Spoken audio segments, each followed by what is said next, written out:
We're very excited because this is a world premiere. I don't know how many of you have been to a world premiere, but Fran and I were talking earlier that should we have worn, evening gowns and red carpets, but we don't have that. What we are so moved by the presence here of so many people who are interested in this part of Nantucket's history, because it is a part of our history sometimes we have neglected. And one thing I wanted to say before this starts is these are snippets of lives. Fran and I could have done a 2-hour documentary. So when you hear the stories of the people in this, just remember they had full lives, and what you're seeing now is just a part of that. And that, they're worthy of your time and even more than we have now. And that's it. Away with the show. Thank you.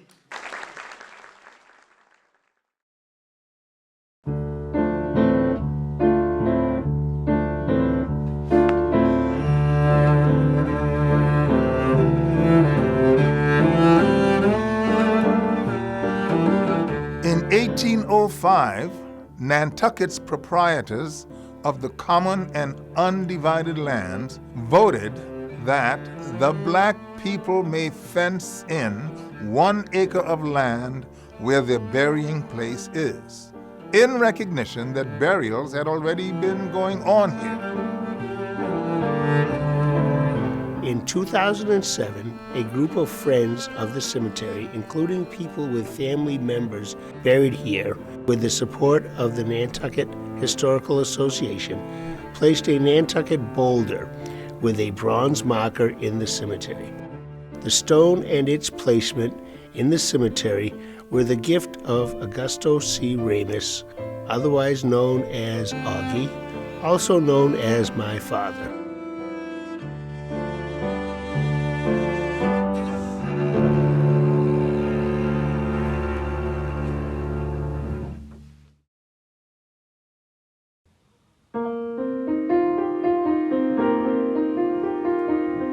Visitors to the historic colored cemetery come looking for a monument to Captain Absalom F. Boston. Absalom Boston was the most prominent man in Nantucket's New Guinea neighborhood. Grandson of an enslaved couple called Boston and Maria, Absalom was a black whaling captain and an entrepreneur, a leader of the African Baptist Church in the African Meeting House, and a supporter of education for his community, and a candidate for public office. But although there are headstones for his family, he has no memorial stone here. How could this be? Absalom Boston was a wealthy man.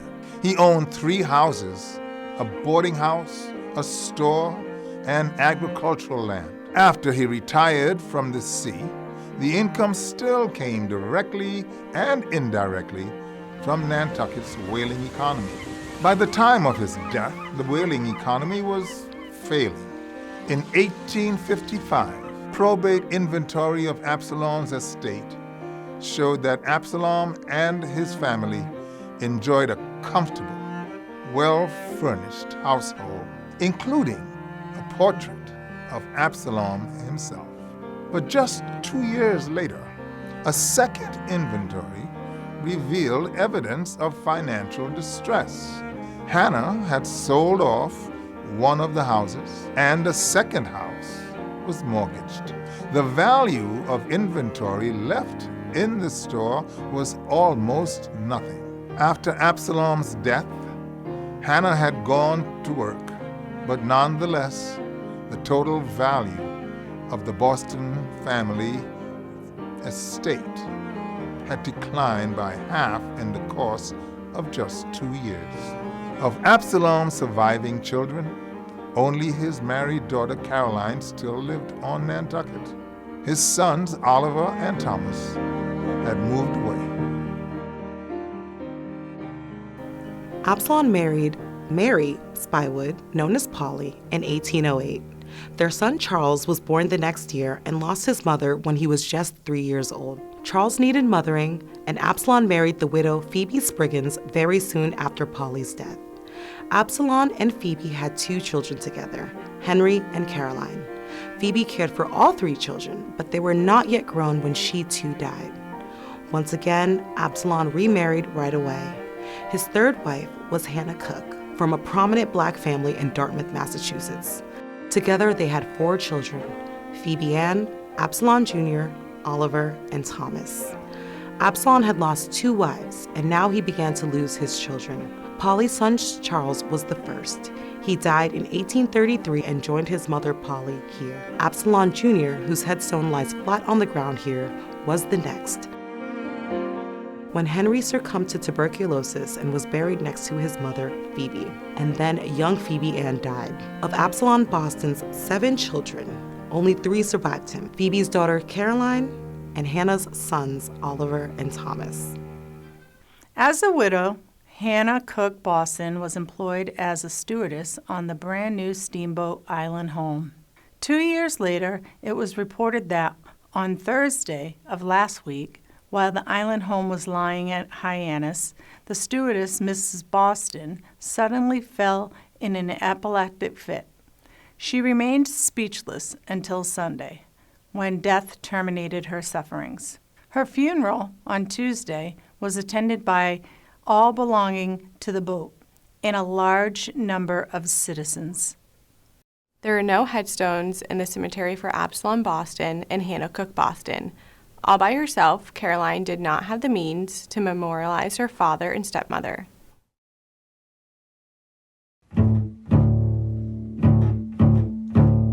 Absalom Boston's daughter, Phoebe Ann, was caught up in the public school integration struggle of the 1840s. Although qualified to attend one of the public grammar schools, she was confined to the one-room segregated school provided by the town. In 1843, integrationists won a majority of seats on the school committee. Briefly, the children in the segregated school were sent to join white students in Nantucket's South and West grammar schools. The backlash came in 1844 when the town re-elected hardline segregationists to the school committee. On an April morning that year, school committee representatives showed up at the grammar schools, singled out Black students, and ejected them from the classrooms. Nantucket's Black community responded to the indignity with a school boycott, withholding their children from the segregated school. Some white families joined them, keeping their own children out of the Nantucket public schools. The following year, the Massachusetts legislature passed a law prohibiting discrimination in the schools. The 1845 law provided parents recourse to sue on behalf of children excluded from equal education. The town of Nantucket made it clear that the school committee did not intend to obey the new law. Absalom Boston then began legal proceedings against the town of Nantucket on behalf of 17-year-old Phoebe Ann. Consideration of the case was delayed by an entire year, pushing the Nantucket Black community's boycott into a second year. Finally, in 1846, a newly elected school board moved to permanently integrate the Nantucket public schools. Absalom Boston dropped his suit on behalf of Phoebe Ann. Phoebe Ann was 18 years old. Did she finally enroll in one of the island's grammar schools? There is no record. What we do know is that Phoebe Ann's life was cut short. She only lived 3 more years.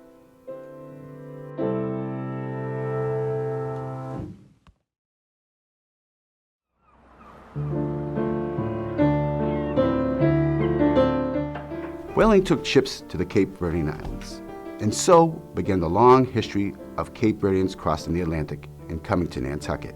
In 1811, a Cape de Verde Portuguese man known as Michael Douglas married Mary Boston, the widowed sister-in-law of Captain Absalom Boston, who was born around 1766. Douglas had resided in Nantucket since at least 1809. His name was probably de Luz in Portuguese. He drowned in the Nantucket Pond in 1836 at the age of 70. Mary Boston Douglas had preceded him in death 2 years earlier. 2 other Cape Verdeans are here as well. Peter Antone was born on the Cape Verde island known as San Antonio, and he ended his days on Nantucket. Cape Verdean whaler Joseph Lewis Sr. married Julia Robinson, who was the daughter of the Reverend John W. Robinson, who was the first pastor of Nantucket Zion African Methodist Episcopal Church. Their son Joseph Lewis Jr. also went whaling. Late in life, Joseph Jr. was one of the custodians of the old mill, which is adjacent to this cemetery.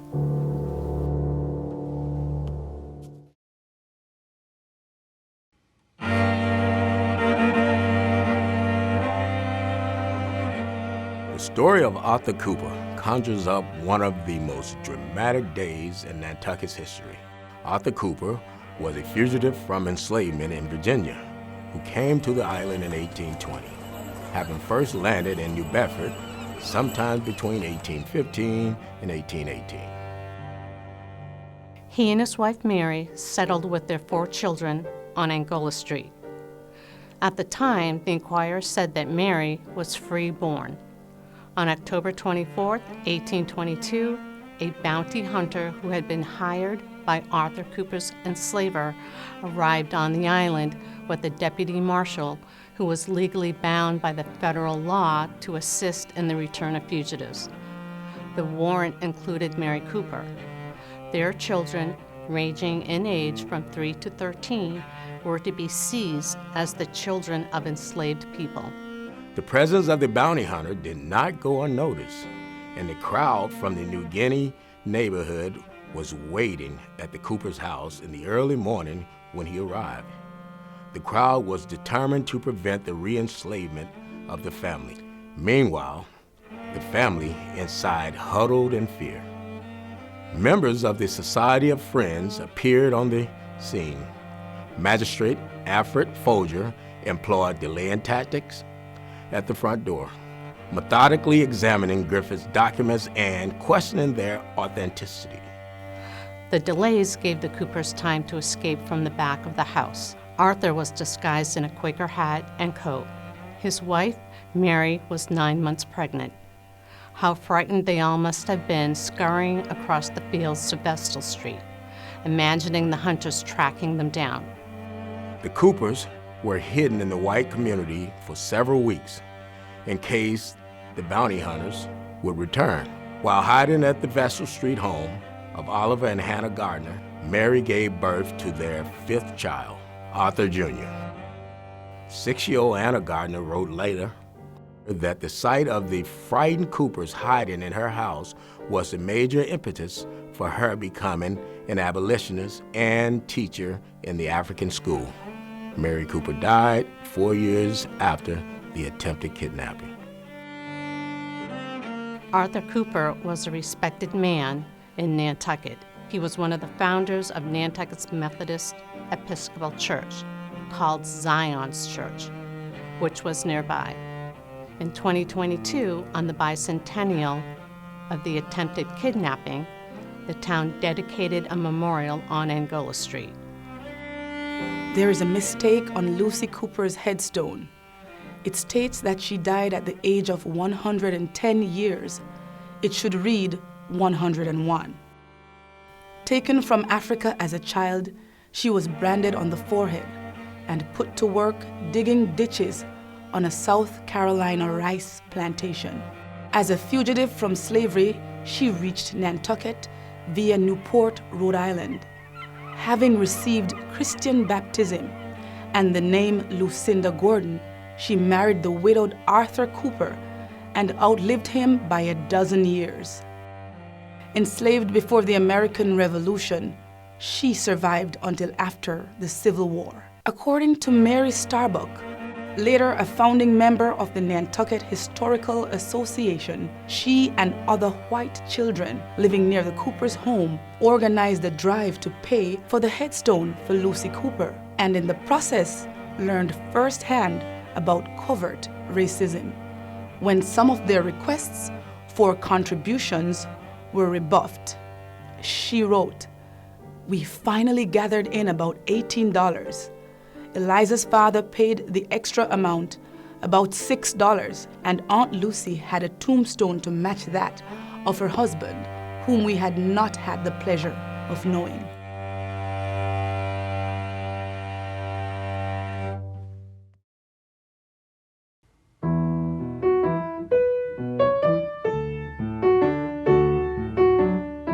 In 1830, Pennsylvania-born John Barber and his Irish wife Anne were breaking the law by living on Nantucket with their children, Sarah Ann, age 3, and infant Rebecca. The Barbers' marriage was not recognized in Massachusetts.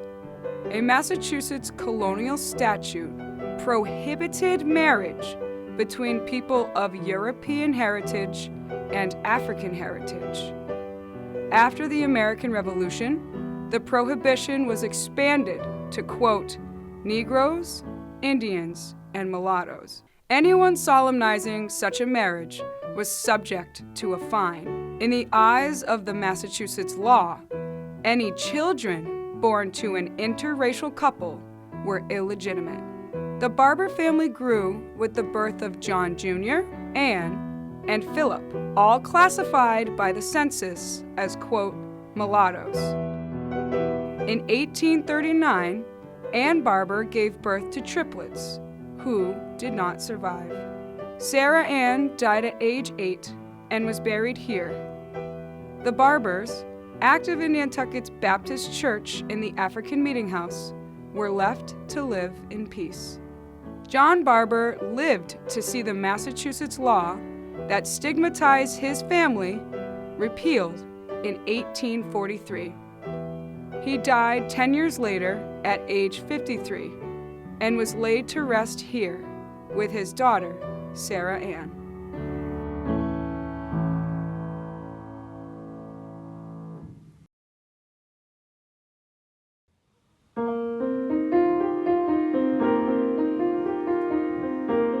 When the captain of the New Bedford whaling ship Rising State died at sea, Edward J. Pompy took command and brought the ship back to port in 1837, making him one of Nantucket's 2 whaling captains of color. Retiring from the sea and becoming a storekeeper and real estate broker, Edward Pompey was Nantucket's subscription agent for William Lloyd Garrison's newspaper, The Liberator. He was organizer and president of the Nantucket Colored Temperance Society and an officer of the otherwise white Nantucket Anti-Slavery Society.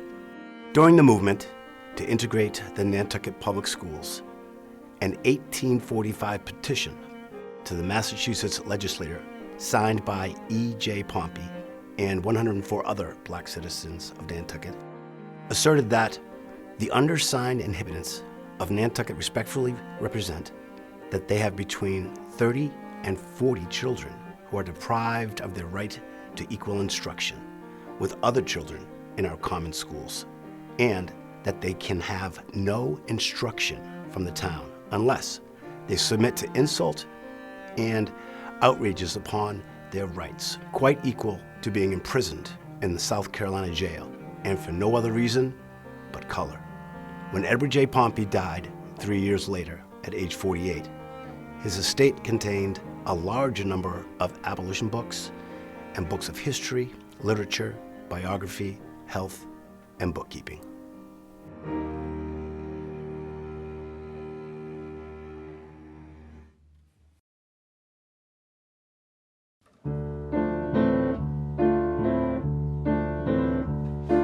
Here lies a very brave man.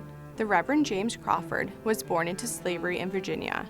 His mother, Mary, was enslaved by James's father. Mary was herself the child of a white enslaver and her African-American mother. An early example of James's courage was his escape by age 16 at sea.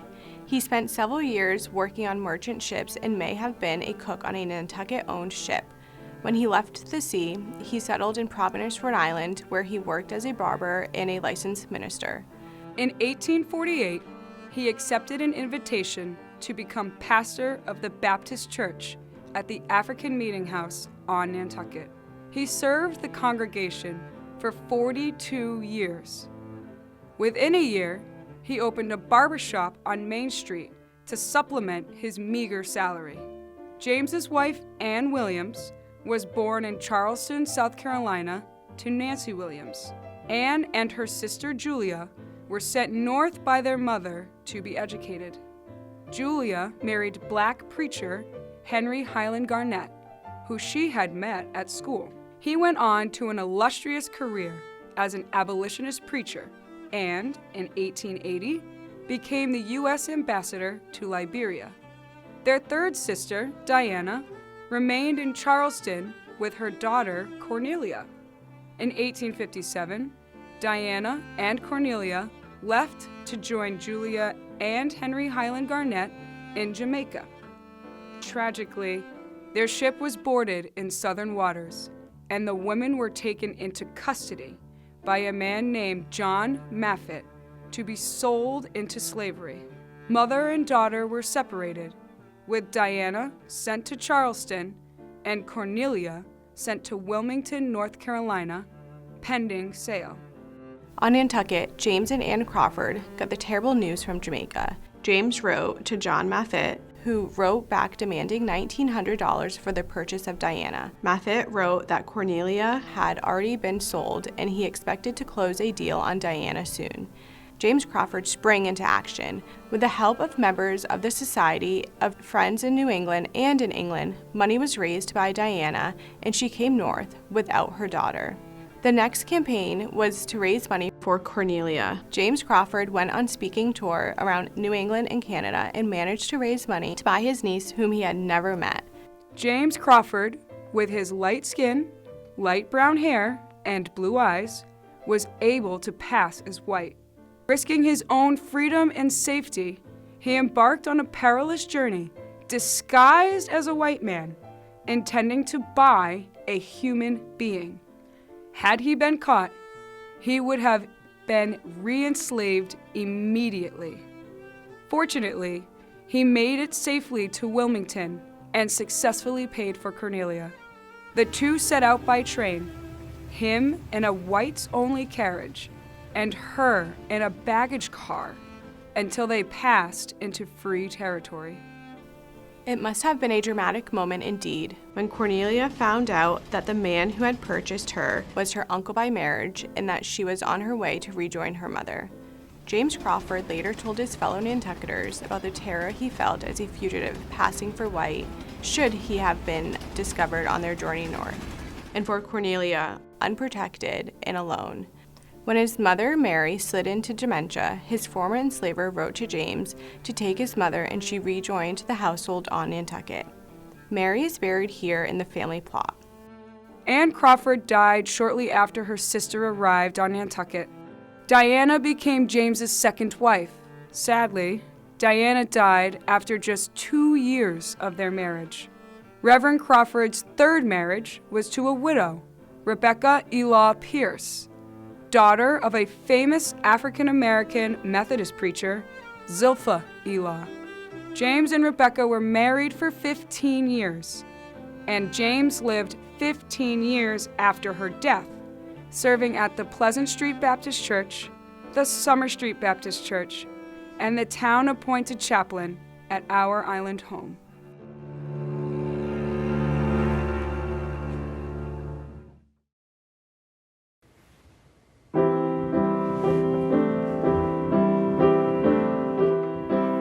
Ununice Ross was the youngest of the 5 children of African-born James Ross and his wife Mary Pompy Ross. She played a key role in the integration of the Nantucket public schools. Like many youngsters in New Guinea, she was an activist involved in the abolition of slavery as well as advocating for civil rights in the North. This initiated 6 years of contentious debate on the floor of town meeting. Distinguished abolitionists Frederick Douglass and William Lloyd Garrison visited Nantucket, aware of the situation with the Nantucket schools, which had attracted off-island attention. In 1845, petitions were submitted from Nantucket to the Massachusetts State House, which resulted in the passage of a law guaranteeing every child legal access to attend public schools in the Commonwealth. Among the petitions was a poignant one written by Ununice Ross, describing her experience. Eunice was a student at the one-room African school opened by the African American community for their children's education in 1825. Eunice attended when abolitionist Anna Gardner was the teacher. She passed the required entrance examination to become part of the first class of Nantucket High School, but Eunice was barred by a vote at the 1840 annual town meeting from attending due to her color. The black community had closed the African school to protest the segregation. In response, the school committee built another school on York Street to maintain segregation. And the black community boldly boycotted the school for almost 2 years. This may have been the first such boycott in American history. When the battle was finally won, Ununice Ross was 24 years old, and there's no record that she enrolled in the high school. At Nantucket High School's graduation in 2024, Ununice Ross was given an honorary high school diploma. 180 years later, I am humbled to honor this formidable young woman who never got to attend Nantucket High School with a posthumous diploma on this day.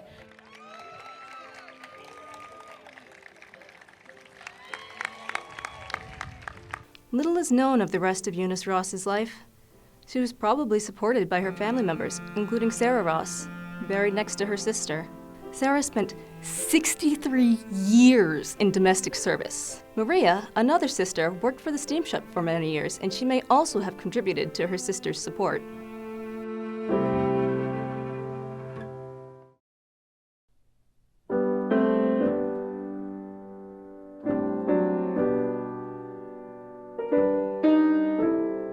Although Civil War veterans organizations were generally racially segregated on the mainland, the Nantucket Post of the Grand Army of the Republic included black veterans from its beginning. About 20 black men enlisted from Nantucket to serve in the Civil War. Afterwards, many did not return to Nantucket, but there are 4 government memorial stones here for those who did live out their lives on the island. This one is for veteran whaler Absalom Pompy, who served in the Union Navy and subsequently was a charter member of the Nantucket Post of the Grand Army of the Republic. Both Absalom Pompy and his wife Susan Kelly Pompey were well-known community activists. Absalom Pompey's comrades in arms memorialized in this cemetery are Joseph Simons, George Michael, and Hiram Reed. American flags are placed on their graves every Memorial Day. Union troops freed Hiram Reed from slavery in Missouri. He went to Nantucket.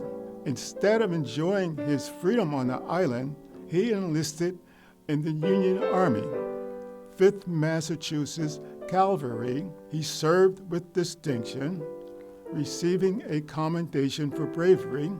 Immediately after the war, he married Isabella Draper, a woman of African and Nantucket Wampanoag heritage. Hiram Reed was also a charter member of the Nantucket Post of the Grand Army of the Republic.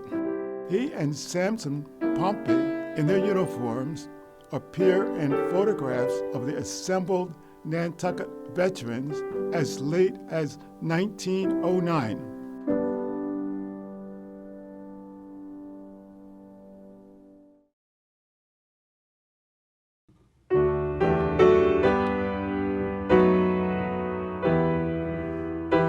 William Porte came to Nantucket from Calcutta, India, and married a widow, Christine Pompey Newell. Christine was a descendant of an enslaved man named Pompy who was in Nantucket in the 1700s. When William Porte died, Christine was again a widow and went to work as a stewardess on the steamboat line serving Nantucket. Their daughters, Ellen and Emma, were seamstresses, and daughter Ida Porte was a chiropodist. Their granddaughter Christine was a bookkeeper, and grandson Lincoln Porte was a postal clerk who was active in the community, especially in fraternal organizations. Lincoln Porte was my grandfather, my step-grandfather.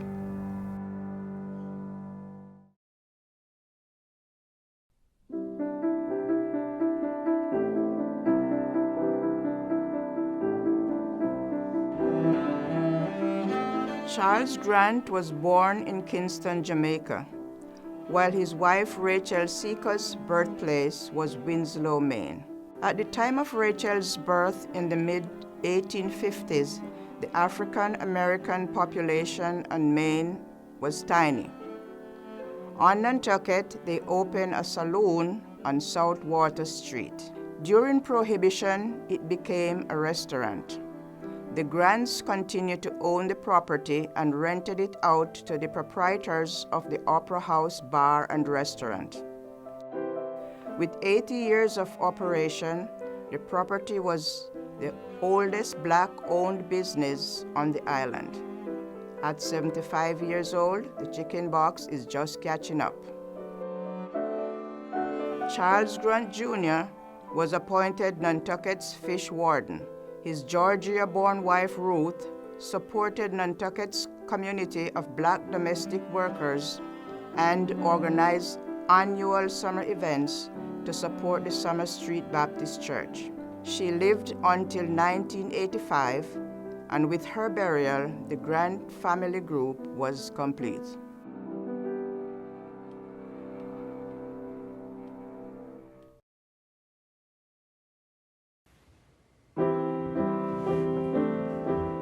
John Carter and Mabel Lee Pugh Carter were originally from North Carolina.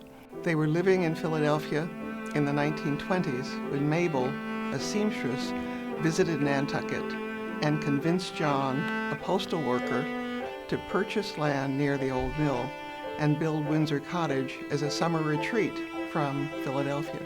They made rooms there available to African American visitors to the island when no one else would, and they offered hospitality to African American college students with summer jobs on Nantucket. Their daughters, Florence and Isabel, founded Floribel Carter's Box Lunches, the first takeout business of its kind on Nantucket in the 50s. Windsor Cottage remains in the family to this day, and the Carter family plot continues as the cemetery's only active burial plot, with generations of the family finding their final rest there.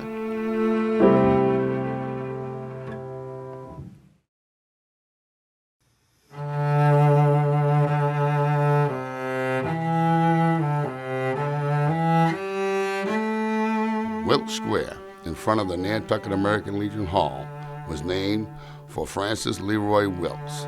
Frank Wilkes was a 21-year-old Coast Guardman whose ship was torpedoed off the coast of Wales in World War I. It went down with all hands. Frank's body was not recovered. His parents, Edgar and Emma Wilkes, are buried with their stones that read Father and Mother. They had been among the last members of the Baptist Church that met at the Nantucket African Meeting House. Edgar, the descendant of an enslaved African who was brought to Nantucket in the 1700s, was the last custodian of the meeting house. He turned the key and locked the doors from the meeting house for the last time 6 years before his son Frank gave his life for his country.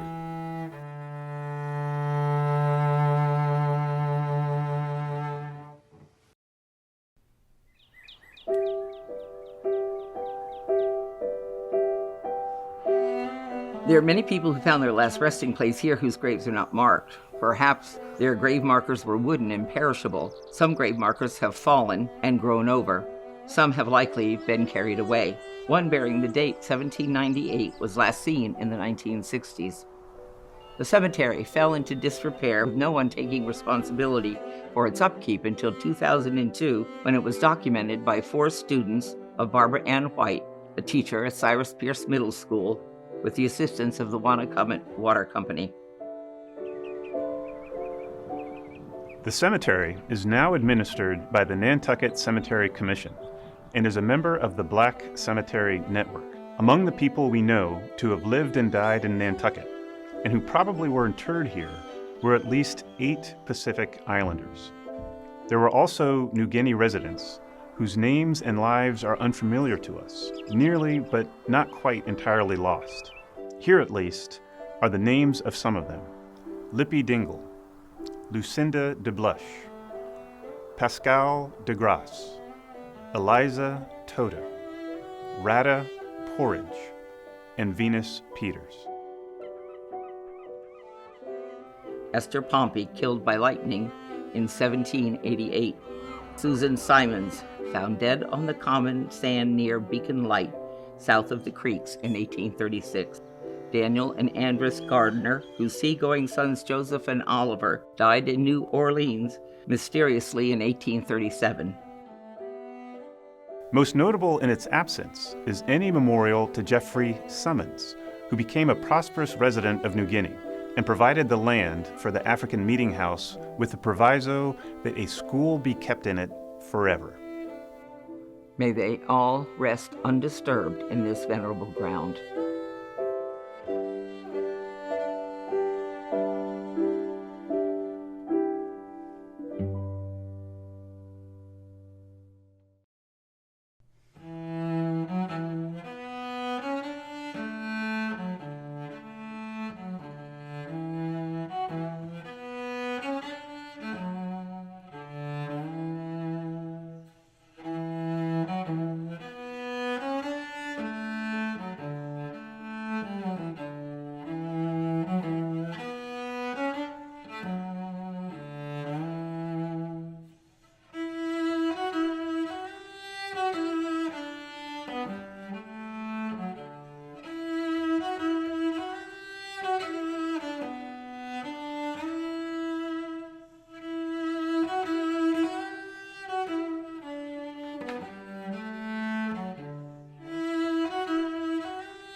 Thank you all for coming. We're going to ask the people that were in the film to come forward in front of the stage, and we're hoping that. Do you want to talk first?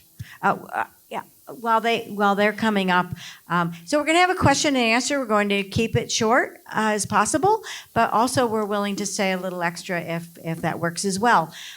Give a few people some time to get forward. If all the people that were in it will come forward, let's not be shy. We just saw your faces, 5 feet tall. Not everyone can be here, but we can't thank these people enough. You know, some of them came in at the last minute. It was really heartwarming, and it was heartwarming for us to get to know some of these folks. Some of them I had many years ago in high school, like Missy, and Bo, who's not here today, but his wife Liz is. And I'm going to give it over to Fran, so while they're coming forward. So it falls to me to do some acknowledgments and thanks. And our very first thanks, of course, go to all of the narrators who were so generous and so talented. Thank you so much, everybody. When you get down here, I want you just to take a big bow.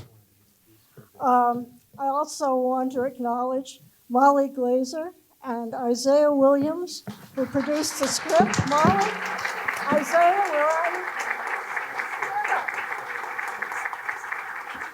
Stand up. There we are.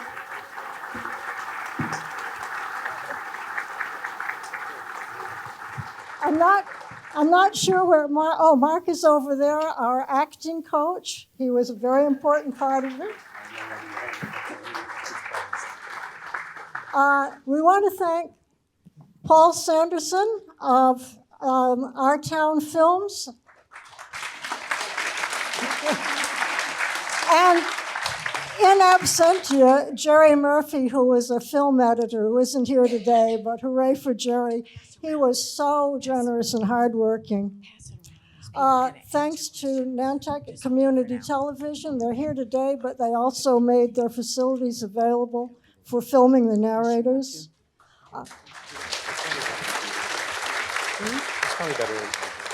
The Nantucket Historical Association, in particular, Mike Harrison and Niles Parker, who not only provided so many historical photos, but helped us find some we were looking for.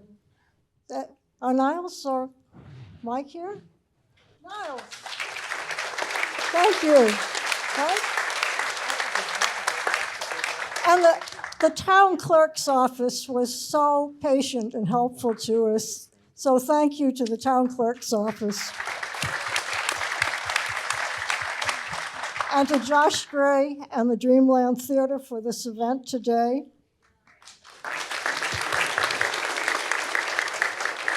Charlie Palacci and Vince Murphy for guiding us through the straights and narrows of getting things done through the town government. Thank you, Vince and Charlie. And last of all, the Community Foundation for Nantucket as the way of delivering to us the funding for this, which came from the Offshore Wind Fund. So thank you to the Community Foundation of Nantucket. And now I think all of our narrators are here before you, so narrators, take a bow.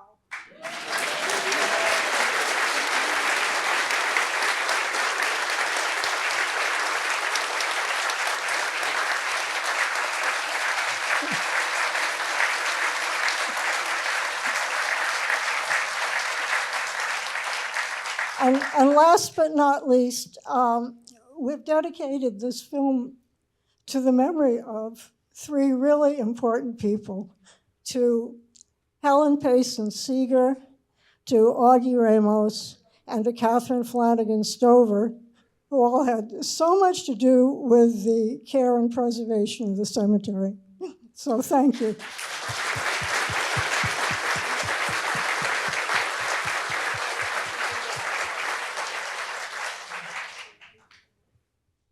Is this on still? Oh, so if anyone has questions, please raise your hand, and if you want to direct it to someone, that's fine, or then they can choose who they would like to answer. So if, Mark has a mic over there, and I have one over here, so if you want to raise your hands, we'll run as fast as our bodies can go and give you the mic. Anybody, come on. There's no quiz, come on. Barbara and Fran, I know you put a lot of time and effort into this, so thank you very much for your contribution as well. I saw a picture of you at the cemetery years ago, and I wanted to know what inspired you to get involved and kind of take this on. Oh, that's too long an answer. I went to grad school in African American Studies at Boston University, and I was looking for a topic that would be local, so I could do research here, and this was part of what came up. And then I was always interested in getting the cemetery restored, so I offered, every year for years, I offered 8th graders extra credit. Would you go do it? Would you go do it? None did it until those 4 kids came forward, and then the town, we went before the town began to restore it, and Fran and I have, for decades, researched the stories of the people you saw here. Any other questions? Not to me? I have a question. Come on. Hi, Barbara. So my question is for you and Fran, as well as for the presenters. You kind of already answered with your previous question and answer, kind of hinted it. My question is, to what extent do you have is there a sense of duty or responsibility to turn this history that you both know so well inside out into a film? So that's my question for you too, and for the presenters while they're answering. To what extent did you participate so that, I guess my question to you guys are, to what extent is your participation based upon future generation learning this as well? I think the word future is it. Fran and I are not the youngest of people in the audience, and we would like all our history to go forward and people to say, someone out here that's younger that would say, well, we want to study some of that. So I think that's mine. Yes, I completely agree with Barbara. You guys answer now. Testing. Well, for myself, originally, I didn't know anything about this. I got volunteered, but once I got into it and I found out about it, I thought it was a great thing to do, and pretty much all that I did is for the future, so that others will know the story. That's for me. Anyone else want to take the mic? Carter? Yes, Nick DeWart here. Just a quick little story about why I participated is I did a scavenger hunt a few years ago, probably like 10 years ago now. And we had to go there for a little trinket or something we were supposed to pick up. And the people I had in the vehicle weren't all black, so they had no idea where it was. Didn't have a clue. And I said, we used to party back here when I used to when I used to live up there on the Five Corners. And I was like, you know what? Nobody knows this place, you know? And thank God that now that we did this film, everybody gets to appreciate it and actually see it. And a little shout out to the DPW guys for cutting all the brush back and all that stuff. So that's why I got involved, because I knew that nobody knew where this place was, or the history or anything. So that's why I got involved. Thanks. Carter? Yeah, I have two connections to wanting the future or the history to be continually told. One is the phrase that everybody knows, if you don't know your history, you're doomed to repeat it. And the history contained in the cemetery is American history. And I think it's so important for us as a people, as a country, to recognize and to understand that history. So that's one reason. The other reason is my kids are the 5th generation of our family to come to Nantucket, and I intend to be buried in that cemetery, and I want them to take care of it after I'm buried. So I have a personal interest as well.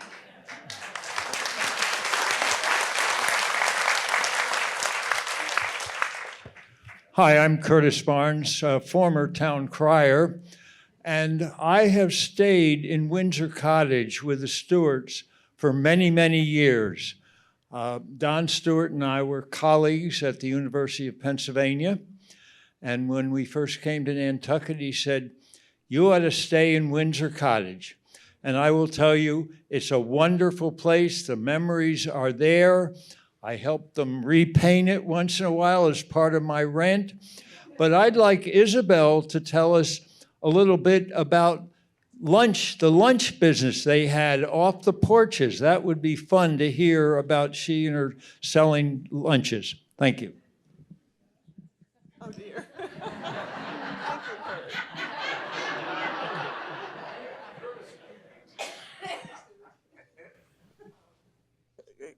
Kurt, we and Kurt go back many, many, many years.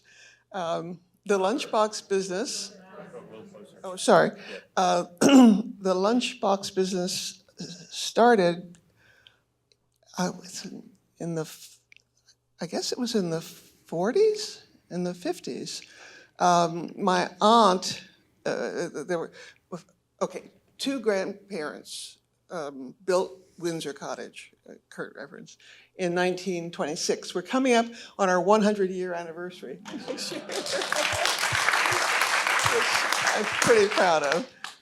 But these two, my grandmother was a seamstress learned to do that in North Carolina. They escaped North Carolina, thank goodness, I think connected to the Wilmington riot in 1898 that's been in the news of late. I think they saw what was coming post-Reconstruction, and they got out of Dodge to come north to Philadelphia, ended up coming to Nantucket because my grandmother came here to sew for some rich person and saw in it, the family story goes, she was reminded of the Outer Banks of North Carolina, to which the family had gone all during slavery and beyond. And still fell in love with Nantucket and said to my grandfather, who was making, I have record, $900 a year as a postal clerk. That was a refuge for black folks coming north. He was in the post office, $900 a year. She said, we will have a house here now on this island. They built Windsor Cottage for $2,500. I have I got the receipts and I totaled it up and it was $2,500. Fast forward many years, my husband said, I didn't marry a woman, I married a house, because it's so expensive to keep up. But the sandwich business, sorry, thank you, Carter, started because after John and Mabel Carter, grandparents, passed, my aunt and my mother, their two daughters, were bereft. And I guess they decided they needed to do something positive. My aunt had been trained as a home ec, remember home ec, ladies? Home ec teacher. And my mother had a business sense. And the two of them decided to start what they knew they could do, which was a sandwich business. And they did it at Windsor Cottage. Our house is a little house across from Mill Hill Park, between the hospital and the old mill. And so they had a yard, and they would make these sandwiches. They were 99 cents because it was a Massachusetts law that you had to charge tax over $1.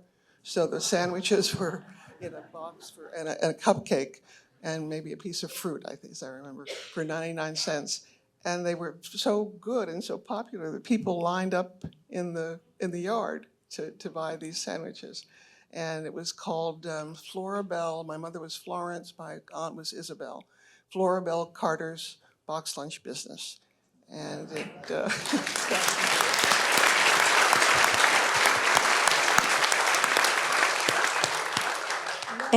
Any other questions? Neville is right here. Oh, Neville, sorry, Neville. I was given the mic.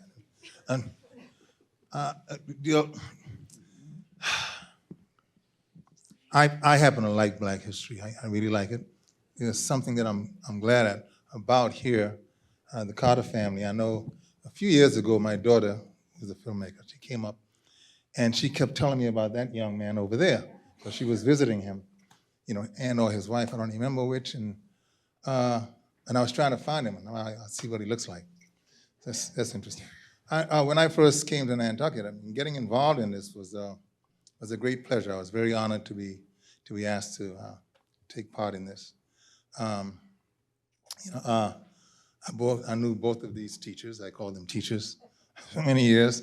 One who criticized me a long time ago.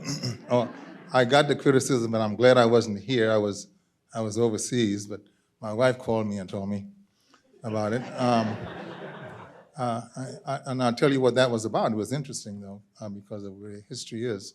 But when I first came to Nantucket, I was interested in, where are the Black people? So I came to Five Corners, and I saw what was going on. Just before I lived here, I was coming in the summer, went to the museum, and I kept seeing this picture of this Black man. Eventually, after I moved here, I wanted to do something. Nobody knows who this guy is. I'd even ask Nikki, who's Absalom Boston? I don't know, So I got a friend of mine who wrote stories and stuff to find all the information he can about Absalom Boston and do something for a one-man show. So anyways, that's how that one-man show came about. Some inaccuracies, and that's where Fran came in. And my wife called me, but the Higginbotham house and things like that. I got to see the garage with all the old flyers, and having done theater. I know, there was an old flyer, there was an organ, it was all this memorabilia that was in that building that I don't think anybody knew about. The old cemetery, I used to go there all the time. I was very worried when the hospital expanded. I said, there's got to be some graves over there by that fence line. I'm just giving you just impressions that I have had. And what it means to me is, and sometimes history lost can never be found. And that's a fear that I always have, especially as I got older. Now, being in, when I was young, hey, he's living it, but now I'm a little older. What are we leaving behind, and who are we leaving behind? It means a lot to me. So that's why doing this meant a lot to me. I had no idea what it was going to be like.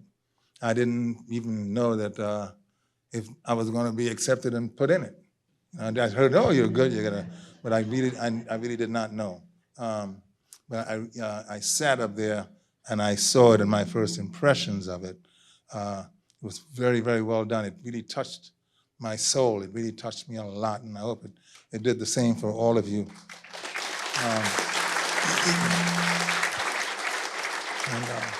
And it's a great pleasure to be to have participated in something with such great people. You know, some I know and some I don't know. You know. On. Yeah, there we go, sorry. I just want to reassure you that when the water company helped us at the historic colored cemetery, we did ground penetrating radar, and so there probably are not graves closer to the hospital. Oh, sorry. Mark? I got you. You're supposed to be on that side.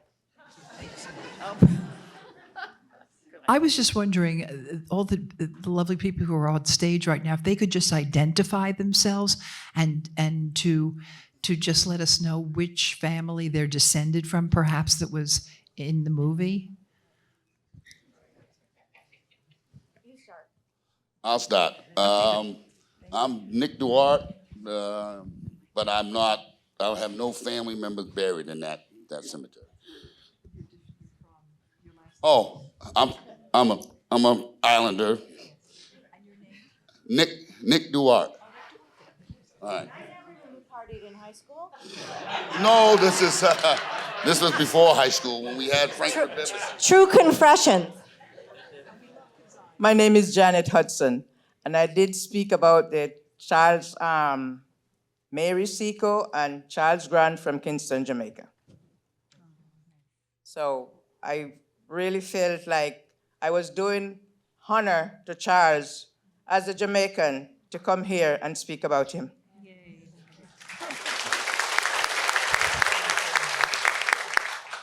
My name is Robert Peaker. I came here to Nantucket in 1955 with the first Navy personnel that arrived on the island just as the CPs were leaving. And I went to a dance one night at the American Legion Hall, and there was this young lady all the guys were lined up to dance with, and I turned around and asked the lady next to me, "Would you dance with me?" And she says, "No, I'm married, but I have somebody for you." So anyway, it turned out to be her sister, Veronica Perry, whom I eventually married, and we were married about 60-some years until she passed away about 10 years ago. But, so that's how I arrived on Nantucket, and all of my children had requested that they be born on Nantucket. So as each child was about to be born, they had to come back from Boston and New Jersey and be born here in the hospital. So anyway, that's how my original Nantucket roots were planted here. Okay. Thank you. My name is Noah Leonardo Finger. I am 10 years old, and what inspired me to do this was actually when Fran told me, "Do you want to do this?" I said, "Sure," because I learned a valuable lesson on doing this. Be respectful to your elders.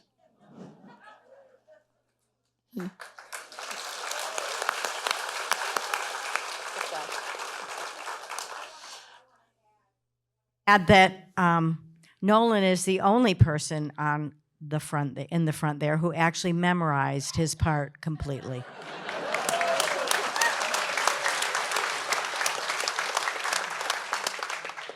My name is Missy Perry. I am a native Nantucketer. However, I do not have any relatives buried in that cemetery. A lot of you may have known my grandmother, Edith Perry.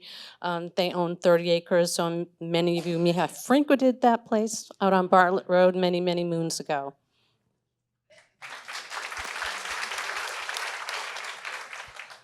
Hello, I am Marissa Smith-Jones. I narrated for the part about Ununice Ross. I am a second-generation Nantucketer. My first introduction to the island was from my mother, actually, who moved here first. So I don't have a lot of relatives here or in the cemetery at all. But I actually found that Ununice Ross's story ended up striking quite a surprising chord with me when I was doing this. So I was actually very happy to be a part of this and try to help bring the story to life a little bit. Yep, that's it. I'm Isabel Carter Stewart, and I've been practicing my pitch this summer to tell people this is my 86th summer on Nantucket. I was brought here by my parents when I was 9 months old, so it's 86 years and counting.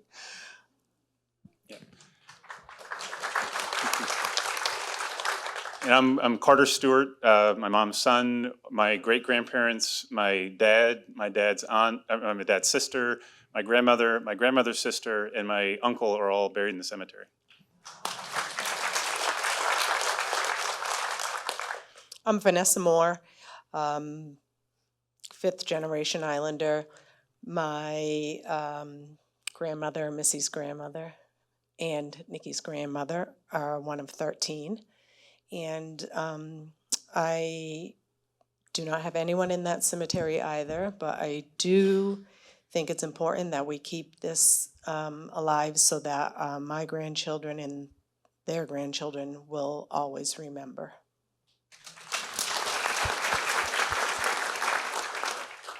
My name's Kobe Moore. This is my mom, this is my dad, and my sister. So I guess I'm sixth generation. Yeah.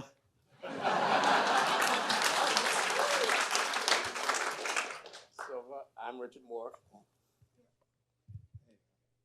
I'm Richard Moore, and I'm from the Mississippi Delta. I do not have any family in that cemetery, but being from the Mississippi Delta is one of the reasons that made me really go through this, and knowing how important it is to have recorded history so that everybody can know it.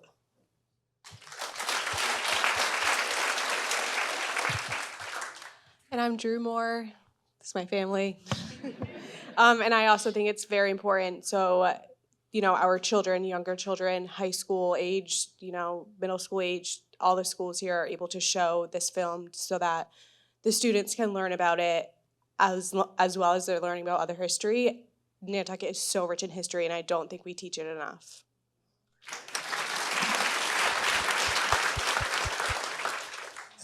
I'm Neville Richard, and I live here. I've been here year-round since '87. I was born in Porte, Spain, Trinidad, and I love Nantucket.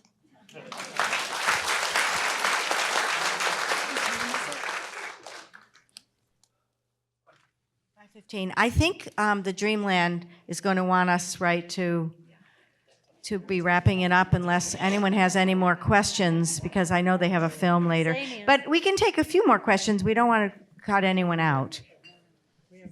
One back there with Mark. I don't want to keep us, but you know, they say timing is everything. I think that this is such a perfect time for this to be produced, and I thank you, and I think it binds all of us closer together since we are the Nantucket community, and yes, we do need to know this history. Thank you to all of you.